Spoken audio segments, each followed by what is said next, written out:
నిన్న సభ బహుశా ఆంధ్రప్రదేశ్ చరిత్రలో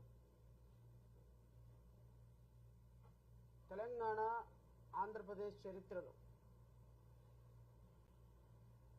ఒక కమ్యూనిటీ గుండె పగిలినప్పుడు గాయం అయినప్పుడు రక్తం ఏరులై పారుతున్నప్పుడు భావితరాలకి భవిష్యత్తు మృగ్యమైనప్పుడు ఎలాంటి ఆక్రందన అయితే వస్తుందో అలాంటి ఆక్రందనలో నుంచి వచ్చినటువంటి ఉక్రోషం పౌరుషం ఎలా ఉంటుందో నిన్న గుంటూరు నడిబొడ్డులో ఈ రాష్ట్ర ప్రభుత్వమే కాదు యావత్ ప్రపంచం చూసింది. చైర్మన్ గారు చెప్పినట్టుగా దానికి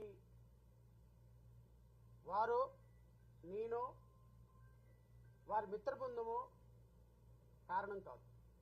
దానికి ప్రధాన కారణం ప్రజలు, సోదరులు, మాల సోదరులు, అంబేద్కర్ వారసులు, దళిత జాతి సమాజం విచ్ఛిన్నమైపోతుందని ఆక్రోశంతో బాధతోటి ఎవ్వరు ఏ విధమైనటువంటి సహకారం చేయకపోయినా సొంత డబ్బులతో తిండి లేకపోయినా ఎక్కడో 14-15 గంటలు ప్రయాణం చేసి రాత్రి 9:10కి మీటింగ్ అయిపోయిన తర్వాత కనీసం మంచినీళ్ళ ప్యాకెట్లు కూడా మేము ప్రొవైడ్ చేయలేకపోతే మా సొంత డబ్బులతో మేము జాతి కోసం ఏదైనా చేస్తామని చేసి వారి కష్టాన్ని మాకు ఒక ప్రతిరూపంగా చూపించి ఈ దేశంలో ఇంకా రాజ్యాంగం బ్రతికి ఉండటానికి మేము పోరాటం చేస్తామని మాకు స్ఫూర్తినిచ్చినటువంటి ప్రతి ఒక్క బిడ్డకి, అక్కడ చేరినటువంటి బిడ్డకి నేను కృతజ్ఞతలు తెలియజేస్తున్నాను. చైర్మన్ గారి తరఫు నుంచి, వారి మిత్ర బృందం తరఫు నుంచి. మేము చేసింది, మా పార్టీ చేసింది చాలా తక్కువ. ఏదో శ్రీరాముడు ఒక బ్రిడ్జి కడుతుంటే దానికి ఒక ఉడత సహాయం లాగా చేశాం తప్ప నిజమైనటువంటి సహకారం దేవి ప్రసాద్ గారి భుజాల మీద ఎత్తుకున్నటువంటి సంకల్పం, వారి మిత్రులు చూపించినటువంటి చొరవ, ప్రతి ఒక్క సైనికుడు లాగా పనిచేసినటువంటి ప్రజలు, అంబేద్కర్ వారసులు నిన్న సభ విజయవంతం అవటానికి ప్రధాన కారణమని నేను వ్యక్తిగతంగా భావిస్తున్నా. ఇలాంటి సభలు ఇది అంతం కాదు, నిన్నటి సభ ఆరంభం మాత్రమే. నేను రాజకీయ పార్టీలకి, ప్రధాన రాజకీయ పార్టీలకి నేను చాలా స్పష్టంగా నిన్న సభ నుంచి ఒక సమావేశం, ఒక మెసేజ్ పంపించాం. వ్యక్తిగతంగా చంద్రబాబు నాయుడు గారు అంటేనో, జగన్మోహన్ రెడ్డి అంటేనో, లేకపోతే పవన్ కళ్యాణ్ అంటేనో, లేకపోతే మోడీ అంటేనో ఎవరికి విభేదాలు లేవు. కానీ 70-80 లక్షలుగా ఆంధ్రప్రదేశ్ రాష్ట్రంలో, తెలంగాణలో 30-40 లక్షలుగా ఉన్నటువంటి ఒక పెద్ద కమ్యూనిటీ, కేవలం ఈ ఒక్క కమ్యూనిటీ గురించి మాత్రమే నేను మాట్లాడటంలా. ఎందుకంటే ఈ విజయోత్సవ సభలో నేను ఈ విషయాలు చెప్పడం కరెక్ట్ కాదన్న సంగతి నాకు తెలిసినప్పటికీ, ఈ దేశంలో నిన్న సుప్రీంకోర్టు ఆగస్టు 1వ తారీఖున ఇచ్చిన జడ్జిమెంట్ ఏ విధమైన రిప్లికేషన్స్ కి దారి తీయబోతుంది అనేది ప్రతి క్షణం ప్రజలతో మాట్లాడటానికి నేను ప్రయత్నం చేసే భాగంలో మాత్రమే ఈ మాట కూడా నేను చెప్తున్నా. రాష్ట్ర ప్రజలందరూ ఒక్కసారి గమనించమని కోరుతున్నా. ఈ దేశంలో షెడ్యూల్డ్ కాస్ట్ గా ఆర్టికల్ 341లో పేర్కొన్న విధంగా షెడ్యూల్డ్ కాస్ట్ లో 1108 కులాలను చేర్చబడ్డాయి. భారతదేశం మొత్తం కూడా 1108 కులాలు 29 రాష్ట్రాల్లో మొత్తం 40 కోట్ల మందిగా, రమారమిగా 40 కోట్ల మంది దళిత బిడ్డలు ఉన్నారు. ఈ 40 కోట్ల మంది దళిత బిడ్డలు నిజంగా గనక ఏదో ఒక రోజు ఒక తాటి మీదకి వస్తే ఈ దేశంలో రాజ్యాధికారం, బాబాసాహెబ్ అంబేద్కర్ కలల కన్నా రాజ్యాధికారం సాధించడం పెద్ద కష్టమేం కాదు. ఎందుకంటే ఈ దేశంలో సింహభాగంగా ఉన్నటువంటి 25% ఉన్నటువంటి దళిత బిడ్డలు ఒక రోజు ఒక తాటికి వస్తే ఖచ్చితంగా ఈ దేశంలో ఢిల్లీ పీఠాన్ని శాసించటం పెద్ద కష్టమేం కాదు. ఎందుకు కష్టం కాదనే మాట కూడా నేను చెప్తున్నా. 2014, 2019, 2024లో రమారమి భారతీయ జనతా పార్టీకి వచ్చినటువంటి టోటల్ ఓట్లు 2024 సెన్సస్ క్యాలిక్యులేషన్ ప్రకారం, ఎలక్షన్ కమిషన్ రిపోర్టుల ప్రకారం 23,72,59,000 ఓట్లు వచ్చినాయి. 240 కాన్స్టిట్యున్సీలకి ఈ దేశంలో ప్రధానమంత్రి పీఠం అధిరోహించినటువంటి నరేంద్ర మోడీకి వచ్చిన ఓట్లు, Bharatiya Janata Party and align group కు వచ్చినటువంటి ఓట్లు 23 కోట్ల మంది. 23 కోట్ల మంది ఓట్లేస్తే ప్రధానమంత్రి పీఠంలో కూర్చున్నారు.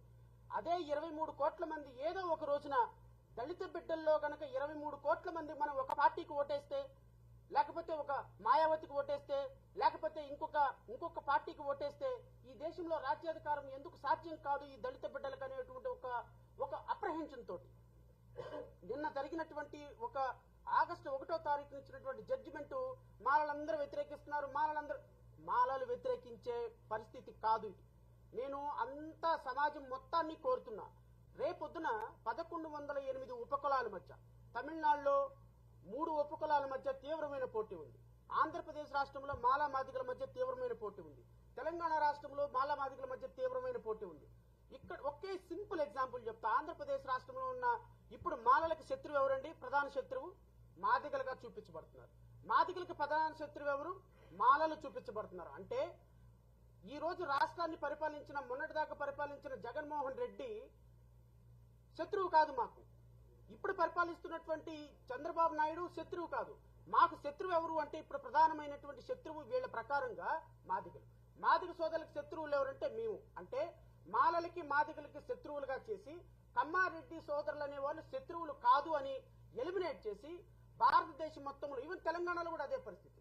2 కులాల మధ్య, ఈవెన్ తమిళనాడులో అదే పరిస్థితి, ఉత్తరప్రదేశ్ లో అదే పరిస్థితి, మధ్యప్రదేశ్ లో అదే పరిస్థితి, కేరళలో అదే పరిస్థితి, కర్ణాటకలో అదే పరిస్థితి. ఇలా రాష్ట్రాల్లో ఉన్నటువంటి ఉపకులాల మొత్తాన్ని కూడా విభజించేసేసి వీళ్ళు కొట్టుకుని చచ్చిపోయేటట్టుగా దేశంలో ఇంక ఎప్పటికీ రాజ్యాధికారం సాధించకుండా 40 కోట్ల మంది ప్రజలని 400 విభాగాలుగా విభజించినటువంటి అత్యంత దుర్మార్గకరమైనటువంటి జడ్జిమెంట్ ఈ జడ్జిమెంట్. ఇప్పుడు చెప్పండి, ఇది ఒక మాలలకే ఇబ్బందా, లేకపోతే బాబాసాహెబ్ కలల కన్నా రాజ్యాధికారానికి ఇబ్బందా? ఈ రాజ్యాధికారాన్ని సాధించాలి అంటే అందరూ ఒకటిగా ఉండాలని రిజర్వేషన్ పెడితే ఆ రిజర్వేషన్ మీ ఇష్టం వచ్చినట్టు పప్పు బెల్లాల్లాగా పంచుకోవచ్చని సుప్రీంకోర్టు చెప్తే ఒక భారతీయ జనతా పార్టీకి సంబంధించినటువంటి ఒక ప్రధానమంత్రి ఒక ఉపకులానికి సంబంధించినటువంటి మీటింగ్ హైదరాబాద్ లో పెడితే ఢిల్లీ నుంచి పరిగెత్తుకుంటూ అక్కడికి వచ్చి కూర్చొని పక్కన కూర్చోబెట్టుకొని వాటేసుకొని ఓదార్చినటువంటి చరిత్ర ఇంకో పోరాటానికి ఉందా? ఎందుకు అంటే మందకృష్ణ మాదిగ అనేటువంటి ఒక వ్యక్తిని అడ్డం పెట్టుకొని ఈ దేశంలో దళితులు రాజ్యాధికారానికి రాకుండా మోడీ పన్నిన పన్నాగమే సుప్రీంకోర్టు జడ్జిమెంట్ ద్వారా ఈ దేశ చరిత్రని మార్చడానికి అవకాశం ఉన్నటువంటి ఒక దుర్మార్గకరమైనటువంటి జడ్జిమెంట్ గా నేను అభివర్ణిస్తున్నాను. ఖచ్చితంగా చూసే ప్రజలు కూడా దీన్ని అప్రిషియేట్ చేయండి. ఈ రోజు ఎస్సీలకే వచ్చింది, కానీ ఈ జడ్జిమెంట్ ద్వారా ఆర్టికల్ 341 ప్రకారం అవకాశం లేనప్పుడు ఆర్టికల్ 342 ప్రకారం ట్రైబల్ పీపుల్ కూడా రేపొద్దున వర్తిస్తుంది. ఎరికల వాళ్ళు కొంచెం ముందుకెళ్లారు, యానాది వాళ్ళు ఇంకా తక్కువగా ఉన్నారని వాళ్ళ మధ్య రేపు విభజన తీసుకొస్తారు, వాళ్ళ మధ్య రిజర్వేషన్ తీసేస్తారు. సో మాలకి మాదిగకి 59 ఉపకులాలకే కాదు, భారతదేశంలో ఉన్న 1108 ఉపకులాలకి ట్రైబల్ పీపుల్ కూడా రేపొద్దున ఈ జడ్జిమెంట్ అనేది ఒక స్థిరాఘాతం కాబోతుంది అని ఒక మెసేజ్ ఇవ్వటం కోసమే మేము చేస్తున్నటువంటి ప్రయత్నం, ప్రసాద్ గారు చేస్తున్నటువంటి ప్రయత్నం. ఈ ప్రయత్నాన్ని అప్రిషియేట్ చేయండి. ప్రయత్నంలో లొసుకులు వెతకండి. నిజాయితీగా నిష్కల్మషమైనటువంటి మనసుతో ఒక బృహత్తరమైనటువంటి కార్యాన్ని తమ భుజాలకు ఎత్తుకున్నటువంటి దేవి ప్రసాద్ గారి వెంట నడవటానికి ఈ యావత్ దళిత సమాజం మొత్తం, అంబేద్కర్ ఓదరు మొత్తం సిద్ధంగా ఉన్నారనైతే నేను ఈ వేదిక నుంచి ప్రకటిస్తున్నా. ఇది పోరాటం ఇంతటితో ఆగదు సోదరుల. నేను ముఖ్యమంత్రి చంద్రబాబు నాయుడికి, ప్రతిపక్ష నాయకులు జగన్మోహన్ రెడ్డికి, ఈ దేశంలో రాష్ట్రంలో ఉప ముఖ్యమంత్రిగా ఉన్న పవన్ కళ్యాణ్కి, ఈ దేశాన్ని పరిపాలిస్తున్న నరేంద్ర మోడీకి చెప్తున్నా, 80 లక్షలుగా ఉన్నటువంటి ఉపకులంలో ఒక మాల సామాజిక వర్గాన్ని మీరు అవమానిస్తున్నారు. గుర్తుపెట్టుకోండి, వర్గీకరణ మీద మీరు ఒక్క అడుగు ముందుకు వేసినా అదే 100 అడుగుల అడుగుల్లాగా మిమ్మల్ని పాతాళాలకు తొక్కే అడుగు అయిపోతుంది. గుర్తుపెట్టుకోండి. ఈ రాష్ట్రంలో, తెలంగాణ రాష్ట్రంలో మాల సామాజిక వర్గం అనే మాత్రమే కాదు, దళిత బిడ్డలు కన్నెర్ర చేస్తే మీరు పారిపోయే రోజు ఒక రోజు వస్తుంది. ఈ పోరాటం ఇంతటితో ఆగదు.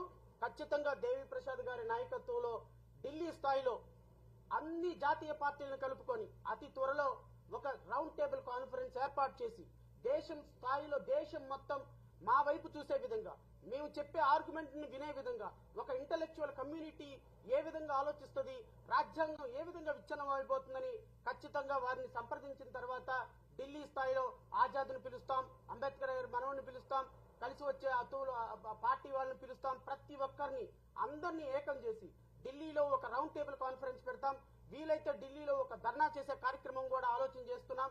అవసరమైతే మా సెగ ఢిల్లీ తాకే విధంగా, ప్రతి ఒక్క గుండె చప్పుడు వినే విధంగా మేము ఒక అద్భుతమైనటువంటి ప్రణాళికని ప్రజల సహకారంతో, మేధావుల సహకారంతో, అంబేద్కర్ వాదుల సహకారంతో, రాజ్యాంగ పరిరక్షణ సహకారంతో దేవి ప్రసాద్ గారి నాయకత్వంలో ముందుకెళ్లడానికి ఒక రాజకీయ పార్టీగా నేనైతే రెండు కళ్ళ సిద్ధాంతంలో లేను. ఎందుకంటే నాకు సంబంధించినంత వరకు రాజ్యాంగం ప్రామాణికం. రాజ్యాంగం ఇచ్చినమైతే అది మాలకి మంచిది కాదు, మాదిగలకు మంచిది కాదు.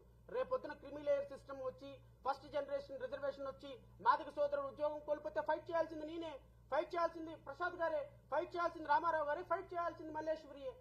సో రేపు మాదిగ సోదరులకు వచ్చినా, మాల సోదరులకు వచ్చినా, ఈవెన్ రాజ్యాంగంలో హక్కులు కోల్పోయిన ఏ కమ్యూనిటీ వారికి వచ్చినా ఫైట్ చేసేదానికి మేము రెడీగా ఉన్నాం. కారణం, we love constitution, we respect constitution, we respect Ambedkar ideology, because Ambedkar constitution is not ruling only for the SC people, it is for the country.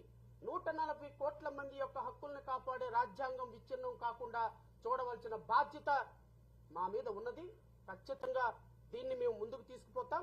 Delhi స్థాయిలో మా పోరాటం కొనసాగుతుంది. And last but not least, Delhi వేదికగా, high court వేదికగా every stage లో ఖచ్చితంగా empirical data తయారు చేయకుండా, క్వాంటిఫైబుల్ డేటా తయారు చేయకుండా, స్టేట్ యాక్షన్ జస్టిఫై చేయకుండా, సుప్రీంకోర్టు జడ్జిమెంట్ ని పూచి తప్పకుండా ఇంప్లిమెంట్ చేయకుండా గనక చంద్రబాబు నాయుడు అడుగు ముందుకు వేస్తే ఎవ్రీ స్టేజ్ లో రాజ్యాంగబద్ధంగా, న్యాయబద్ధంగా కోర్టులను అప్రోచ్ అవుతాం, వీధి పోరాటాలు చేస్తాం, రాజకీయ పోరాటాలు చేస్తాం. అవసరమైతే ఎంత దూరమైన వెళ్ళటానికి we're ready, we're committed. And thank you very much media వారికి కూడా. నిన్న మీరు ఇచ్చినటువంటి సపోర్ట్, ఇట్స్ రియల్లీ ఫెంటాస్టిక్. ఖచ్చితంగా మీ సపోర్ట్ తోటి ఇంకా ముందుకు వెళ్తాం. ఈ ముందుకెళ్లే దానికి మీడియా సపోర్ట్ కూడా కావాలని మనస్ఫూర్తిగా కోరుకుంటున్నాం.